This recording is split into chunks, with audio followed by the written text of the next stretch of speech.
body is most susceptible to sleep at two periods, between midnight and 6 in the morning and in the middle of the afternoon. The one that's less well known is the one in the middle of the afternoon, which is the one that affected me.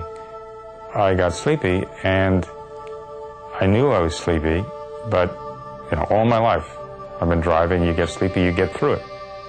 It's that belief that you're going to get through it that kills.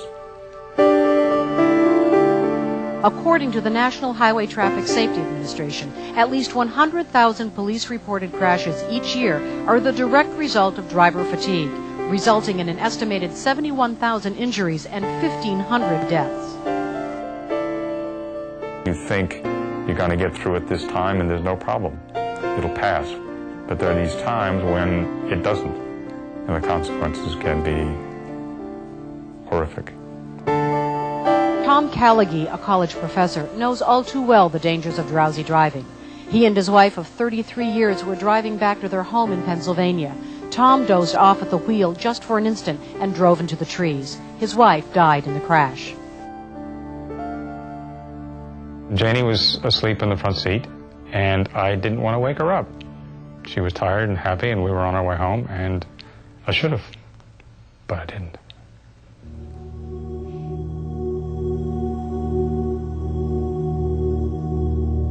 It had been sort of gray, overcast all day, and drizzle, and the road was gray, and the water was gray, and the trees were gray because there were no leaves on them. The road was straight. There's a profile for these kind of accidents, and all of these conditions fit this type of accident, something I didn't know at the time. And there's the middle of the afternoon in terms of the body rhythm dip. I did all the normal things one does when one gets sleepy while driving.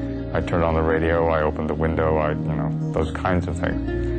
And I was just about at the point where I realized I should stop. And I'd actually sort of started to reach over to wake her up. And it was too late.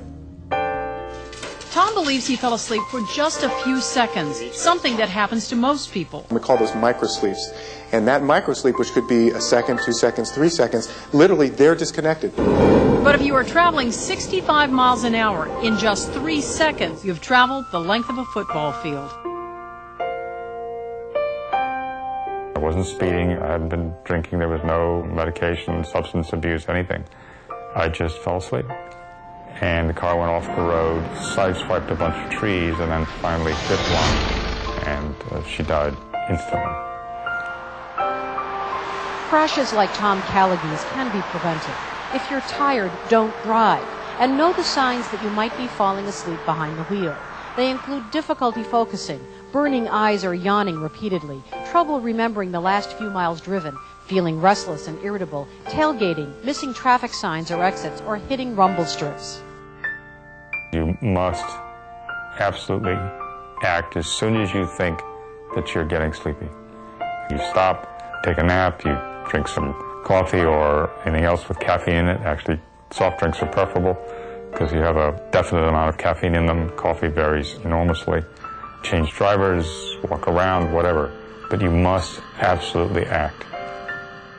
If I'd known then what I know now, it simply wouldn't have happened. Janie would still be here, but she's not.